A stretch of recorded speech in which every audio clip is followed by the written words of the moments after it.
बहुत समय पहले की बात है। एक गांव में एक बड़ा ही चालाक और ठगी जमींदार रहता था। उसने गांव के लोगों से काफी लूट रखा था। उन्हीं लोगों में से एक कालू नाम का आदमी था जो बहुत गरीब था। जमींदार ने कालू की धीरे धीरे लगभग सारी जमीन हड़प ली थी जिस पर वो तरबूज की खेती करता था। कालू की बीवी कमला काफी सालों बाद पेट से थी। वो बेचारी कुएं से पानी लेने नहीं जा पाती थी। मैं सोच रहा हूँ कि क्यों न अपने खेत में एक हैंडपंप लगवा दूं। जमींदार के खेतों से होते हुए ही सबके खेतों में पानी जाता है और मुझे उसके बहुत पैसे देने पड़ते हैं। तुम्हें तो पता ही है वो कैसा आदमी है। पर उसमें तो बहुत पैसा लगेगा ना जी। हाँ, लगेगा तो है ही, पर हमें बहुत सुविधा हो जाएगी। हाँ, वैसे बहुत अच्छा हो जाएगा जी। कालू अपनी खेतों में हैंडपंप का काम शुरू करवाता है, जिसे देख जमींदार बहुत चिढ़ जाता है। उसे बड़ा ही गुस्सा आता है और वो चिढ़ के मारे कालू के पास आता है और बोलता है, तूने अभी तक मुझे मेरे बाकी पैसे नहीं दिए हैं और यहाँ अपने खेत में अलग से हैंडपंप लगवाने के बहुत पैसे हैं तेरे पास। अरे जमींदार जी, ये तो बस जैसे तैसे मेरी बीवी विमला ने जमा कर रखे थे। वो सालों बाद पेट से है और उससे कुएं तक जाया नहीं जाता। कुआं बहुत दूर है ना। कोई नहीं, मैं तो बस ये बोल रहा हूँ कि 1 तारीख तक मुझे मेरे पैसे चाहिए, बस। जमींदार कालू को सुनाने के बाद अपने खेत में चक्कर मारने जाता है तो उसे वहाँ कुछ ठीक नहीं लगता। जहाँ एक दिन पहले तरबूज ही तरबूज लगे थे, वहाँ जमीन खाली होती है, जैसे किसी ने तरबूज के साथ पूरी बेल ही गायब कर दी हो। बड़ी ही अजीब बात है। कल यहाँ पैर रखने को जगह नहीं थी। कोई तरबूज टूटा हुआ भी नहीं दिख रहा। ऐसा लग रहा है तरबूज के साथ कोई पूरी बेल ही ले गया हो। जमींदार सोच में पड़ जाता है, क्योंकि इससे पहले कभी भी उसके साथ ऐसा नहीं हुआ होता। फिर वो अपने खेतों पर ध्यान देता है और घर चला जाता है। अगले दिन जमींदार फिर से वही नजारा देखता है। उसके खेतों के काफी तरबूज गायब होते हैं। जमींदार फिर हैरान हो जाता है। उससे अगले दिन भी वैसा ही होता है। जमींदार बड़ा ही परेशान हो जाता है कि आखिर हो क्या रहा है उसके साथ। वो शाम को जब घर के लिए निकलता है और उसके खेतों की जमीन के नीचे गड्ढे में बैठी एक चुड़ैल तरबूज के मजे ले रही होती है। उसके आसपास इतने सारे तरबूज और उसके छिलके पड़े होते हैं और वो गप गप करके तरबूज खा रही होती है। वाह वाह, कितना मीठा है। कल वाले तरबूज तो मुझे जरा भी पसंद नहीं आए। आज के तरबूज में तो बात ही अलग है। चुड़ैल के सारे तरबूज खत्म हो जाते हैं। फिर वो अपने हाथ को लंबा करती है और जमीन के बाहर निकाल देती है। उसका हाथ आसपास के तरबूजों को बेल के साथ अंदर खींच लेता है। सारे तरबूज चुड़ैल के सामने आ गिरते हैं। अरे वाह, ये तो कितने बड़े हैं। मजा ही आ गया इनको देखकर। अब जरा इनका स्वाद लेकर तो देखूं कि ये मीठे हैं भी या नहीं। चुड़ैल तरबूज खाकर देखती है तो तरबूज बड़ा ही मीठा होता है। चुड़ैल तो उसे ऐसे खा जाती है जैसे कोई अंगूर हो। उसके बाद उस चुड़ैल का पेट एकदम मोटा हो जाता है। चलो अब थोड़ा सा आराम किया जाए। ये बचे हुए तरबूज नाश्ते में खाऊंगी। चुड़ैल मस्त पैर फैलाकर सो जाती है। चुड़ैल तो मजे में सो रही होती है, पर उसने जमींदार की नींद उड़ा रखी होती है। जमींदार भी परेशान होकर अपनी पत्नी को सारी बात बता रहा होता है। ऐसे तो हमारी सारी मेहनत बर्बाद हो जाएगी। हम इस साल क्या बचाएंगे और क्या ही पैसे आएंगे। आपको तो पता है कि मेरा पथरी का ऑपरेशन भी करवाना है। हाँ लता, मुझे पता है, पर मैं भी क्या करूं? ये सब कैसे हो रहा है, मैं खुद हैरान हूँ। आप पता करवाओ ना जी, आखिर ये तरबूज कहाँ गायब हो रहे हैं। अगले दिन जमींदार खेतों में जाता है और उसे फिर से तरबूज गायब ही मिलते हैं। वो पूरे खेत में चेक करने लगता है कि शायद उसे कुछ पता चल जाए, पर उसे कुछ पता नहीं चल पाता। खेतों की दिन पर दिन हालत देखकर जमींदार की खुद की हालत खराब हो जाती है। फिर वापस उसकी नजर कालू के खेत पर पड़ती है, जहाँ पर हैंडपंप का काम खत्म हो चुका होता है। जमींदार गुस्से में कालू के पास जाता है और उससे अपने पैसे मांगने लगता है। आज तो तेरा हैंडपंप तैयार हो गया। चल भाई, मेरे पैसे निकाल। मुझे बस कुछ दिन की मोहलत और दे दो जमींदार जी। नहीं नहीं, आज 1 तारीख हो गई है और मुझे मेरे पैसे। अभी बस तरबूज बाजार में बेचूंगा तो आपके पैसे दे दूंगा, पक्का।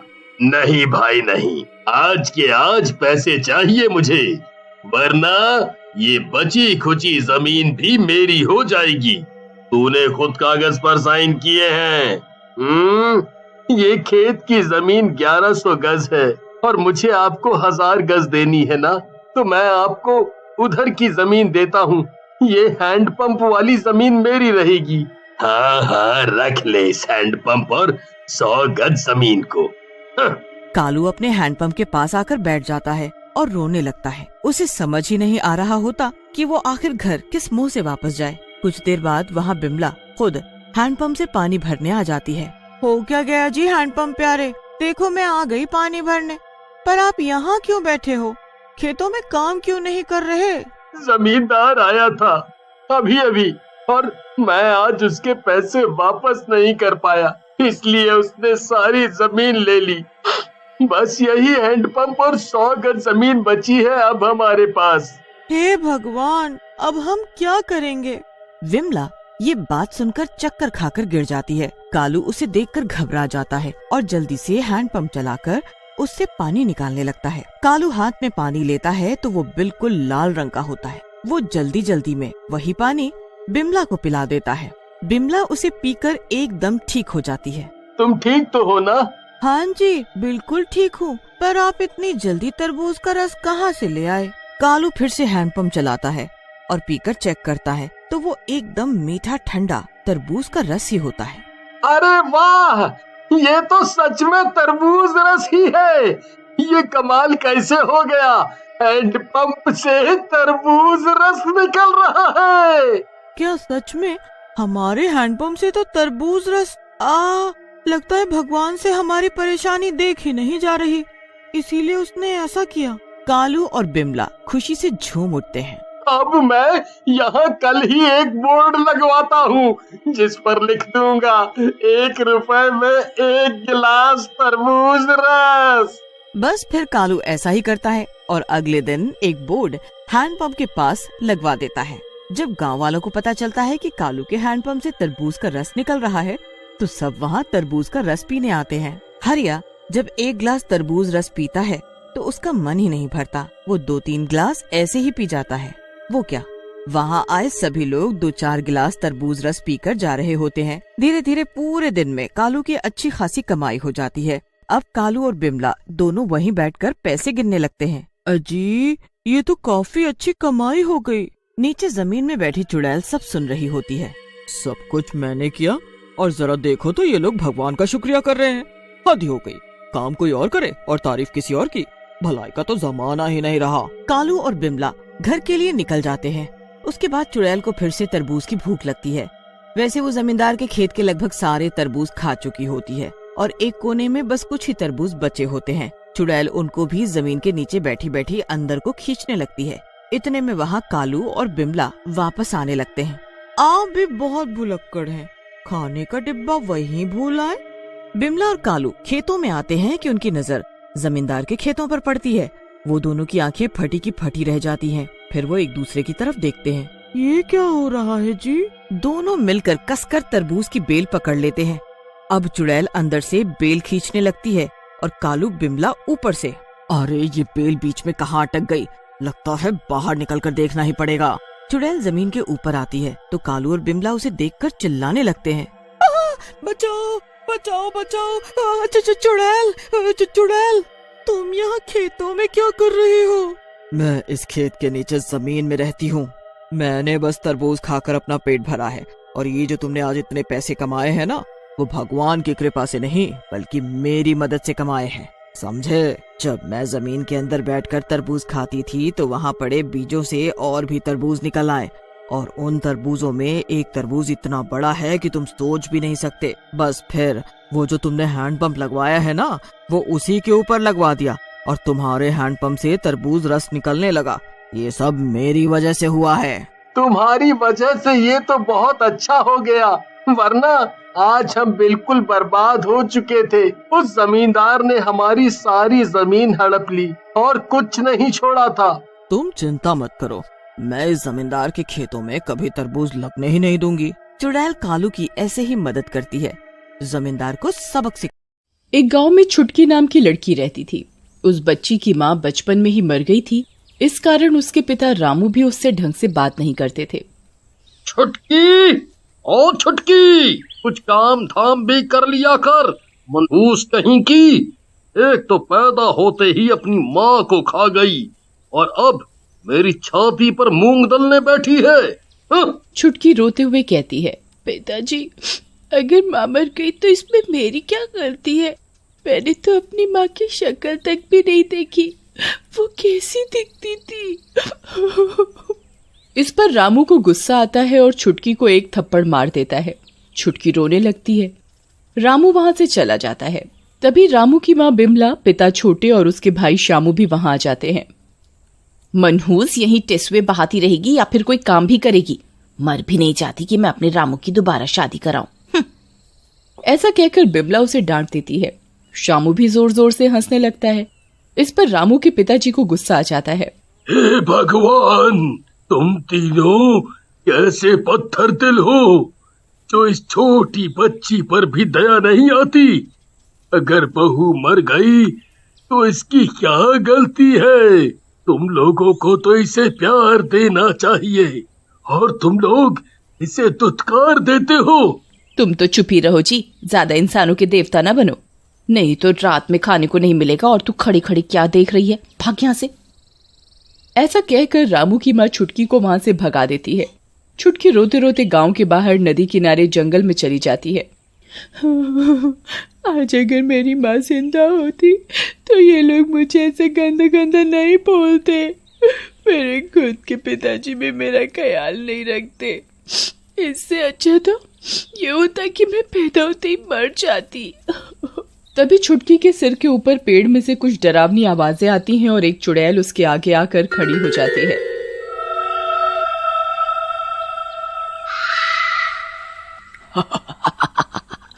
अरे वाह वाह, आज तो मैं बच्चे का मीट खाऊंगी। मजा आ जाएगा। जानवर और बड़े आदमियों का मांस खा खा कर मेरे जबड़ों में दर्द होने लगा है। लेकिन छुटकी चुड़ैल से नहीं डरती और वहीं खड़ी रहती है। इस पर चुड़ैल को बहुत हैरानी होती है और वो छुटकी से पूछती है, ए लड़की, क्या तुझे मुझसे डर नहीं लगता? लोग मुझे देखकर भागने लगते हैं या मेरे पैर पकड़कर अपनी जान की भीख मांगते हैं। मुझे तो मरना ही है चुड़ैल आंटी, चाहे आप खा लो या मैं इस नदी में कूद जाऊं, मुझे कोई फर्क नहीं पड़ता। ना ही मुझे कोई प्यार करने वाला है मेरे घर में। वैसे अच्छा ही आप मुझे मार डालो, मैं भी अपनी माँ के पास चली जाऊंगी। छुटकी की इस बात पर चुड़ैल सोच में पड़ जाती है और उसके अंदर छुटकी के लिए दया जाग उठती है। बेटी, तुम बहुत दुखी लग रही हो, मुझे अपनी बात बताओ, शायद मैं तुम्हारे किसी काम आ पाऊं। और मेरी बात गौर से सुनो, आत्महत्या किसी समस्या का हल नहीं है। चुड़ैल की बात सुनकर छुटकी उसे सारी बात बताती है, जिसे सुनकर चुड़ैल को भी रोना आ जाता है और वो छुटकी से कहती है, छुटकी बच्ची, तुम्हारी कहानी तो सच में बहुत दुख भरी है, लेकिन चिंता ना करो, मैं तुम्हारे साथ हूँ और अब से तुम रोना बंद करो, मैं तुम्हारे लिए जरूर कुछ करूंगी। ऐसा कहकर चुड़ैल छुटकी को गोद में उठाकर उसके घर छोड़ देती है। लेकिन जैसे ही छुटकी घर के अंदर जाती है, उसकी दादी उसे डांटने लगती है। कहाँ थी मनहूस? तेरी माँ के नौकर लगे हैं क्या हम? खाना कौन बनाएगा? देख, हम सबके पेट में चूहे कूद रहे हैं, चल जाकर रोटी बना। मनहूस मारी। रामू की माँ की ये हरकत चुड़ैल बाहर खिड़की से देख लेती है और सोचती है, हम तो सिर्फ नाम की चुड़ैल हैं, असली चुड़ैल तो ये मोटी औरत है, इसको सबक सिखाना पड़ेगा। अगले दिन रामू जंगल के रास्ते काम पर जा रहा होता है। तभी उसे वहाँ एक औरत शादी के कपड़ों में सजी धजी रोते हुए दिखती है। उसे देखकर रामू उसके पास जाता है और उससे पूछता है, अरे, आपका क्या नाम है और क्यों रो रही हैं? क्या हुआ? शक्ल से तो किसी बड़े घर से लगती हो। मेरा नाम शालू है और मेरी शादी होने वाली थी, लेकिन दहेज के लालच में मेरा होने वाला पति मंडप छोड़कर भाग गया। उसके गम में मेरे माता पिता को दिल का दौरा पड़ा और वो भी निकल लिए, और अब मैं भी मरने जा रही हूँ। अरे नहीं नहीं, आत्महत्या करना पाप है। तुम ऐसा मत करो। तुम इतनी सुंदर हो, भगवान कुछ न कुछ अच्छा जरूर करेगा तुम्हारे लिए। तुम फिर से शादी कर लेना। ज्यादा ज्ञान मत दो, बोलना आसान है। जवान लड़की खुली तिजोरी होती है, हर चोर की उस पर नजर होती है। और रही बात शादी की, क्या तुम मुझसे शादी करोगे? शालू की बात सुनकर रामू हक्का बक्का रह जाता है और कुछ देर सोचने के बाद बोलता है, ठीक है, मैं तुमसे शादी करने को तैयार हूँ। रामू उसी समय शालू को लेकर घर चला जाता है। शालू को देखकर बिमला खुश हो जाती है। अरे शामू देख, तेरा भाई दोबारा तेरी भाभी लाया है, वो भी बिल्कुल चांद का टुकड़ा, और शक्ल से तो किसी बड़ी घर की लगती है। शालू आगे बढ़कर बिमला के पैर छूती है और उसे एक सोने का हार अपने गले से उतार कर दे देती है। सही कहा माँ जी आपने, मैं बहुत अमीर घर से हूँ, पैसा बहुत है हमारे पास। तभी शालू को वहां छुटकी दिखाई देती है। छुटकी डर के मारे उससे दूर हट रही होती है। अरे वाह, कितनी प्यारी बच्ची है, आओ मेरे पास आओ, डरो मत। वैसे किसकी बच्ची है ये? बिमला हंसते हुए बोलती है, हमारे पड़ोसियों की। बेचारी की माँ बचपन में मर गई, तब से हमारे ही घर में रहती है। फिर बिमला छुटकी को वहां से जाने के लिए कहती है। छुटकी भी वहां से चली जाती है। रात में रामू शालू के पास आता है। प्रियतम, इस शादी की ड्रेस में तो तुम बिल्कुल फिल्मी हीरोइन लग रही हो, तो आज हो जाए दंगल। सब्र करो, मैं कहाँ भागी जा रही हूँ। मैं बहुत थक गई हूँ, आज सो जाते हैं, दंगल कल या और किसी दिन करेंगे। उसके बाद शालू सोने का नाटक करने लगती है। रामू के सोते ही वो छुटकी के कमरे में जाती है। छुटकी वहां रो रही होती है। शालू को देखते ही छुटकी को गुस्सा आ जाता है। आप यहाँ से चले जाओ, मेरी माँ का घर है, यहाँ कोई और नहीं आ सकता। छुटकी को गुस्से में देखकर शालू अपने असली चुड़ैल वाले रूप में आ जाती है। चुड़ैल को देखकर छुटकी उसके गले लग जाती है। चुड़ैल बोलती है, तू रो मत छुटकी, मैं यहाँ इन लोगों को सबक सिखाने आई हूँ। मेरी तेरे पिताजी से तेरे बारे में बात हुई है, वो तुझे प्यार करते हैं, बस थोड़ा परेशान है। फिर छुटकी को सुलाने के बाद चुड़ैल शालू के रूप में आ जाती है और रामू के कमरे की तरफ बढ़ती है। लेकिन तभी उसे शामू और बिमला एक कमरे में बात करते दिखते हैं। मजा आ गया बेटा, इस बार ये रामू का बच्चा तो मोटी मुर्गी फंसा कर लाया है। बेवकूफ को पता नहीं कि मैं तो उसकी सौतेली माँ हूँ। पहली वाली को भी मैंने जहर देकर मार डाला था और उसके सारे पैसे खा गई थी। अब ये आई है नई हीरोइन, अब मौका लगते ही इसको भी। लेकिन पहले उस मनहूस छुटकी को ठिकाने लगाना है। माँ, तुम चिंता ना करो, मैंने सब प्लान कर लिया। बस कल की रात इस छुटकी की आखिरी रात होगी। तो ये माजरा है। बच्चों, मेरे रहते तुम छुटकी का बाल भी बांका नहीं कर सकते। ऐसा कहकर शालू वहां से चली जाती है और अगली रात जब सब सो रहे होते हैं तभी शामू और बिमला छुटकी के कमरे में जाते हैं और उसका मुंह दबाकर उसे फांसी देने के लिए लटका देते हैं। तभी शालू वहां रामू के साथ आ जाती है। शामू, ये सब क्या है? तुम मेरी बेटी की जान लेना चाहते थे। मुझे शालू ने सब बता दिया है। मैं तुम्हें पुलिस के हवाले करूंगा। शामू हाथ में चाकू लेकर शालू की तरफ बढ़ता है। तूने हमारा भांडा फोड़ा, मैं तुझे जिंदा नहीं छोड़ूंगा। शालू अपने चुड़ैल वाले रूप में आ जाती है।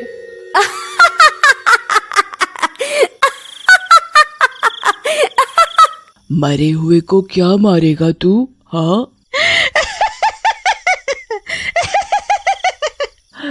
मैं तो इस प्यारी बच्ची के प्यार में आ गई थी यहाँ, और तेरे जैसों के लिए चुड़ैलों के कानून में केवल एक ही सजा है। ऐसा कहकर चुड़ैल शामू की गर्दन उखाड़ देती है। शामू की गर्दन उखाड़ने के बाद चुड़ैल बिमला की तरफ बढ़ती है। और मोटी, तू तो माँ है, तुझे जरा भी दया नहीं आई इस बच्ची की जान लेते हुए। जा तू भी अपने दुष्ट बेटे के पास। ऐसा कहकर चुड़ैल बिमला को भी मार डालती है। छुटकी, मेरी बेटी, अब तुझे कोई परेशान नहीं करेगा। तुम अपने पापा के साथ रहो, वो तुम्हें बहुत प्यार करते हैं। ऐसा बोलकर चुड़ैल गायब हो जाती है।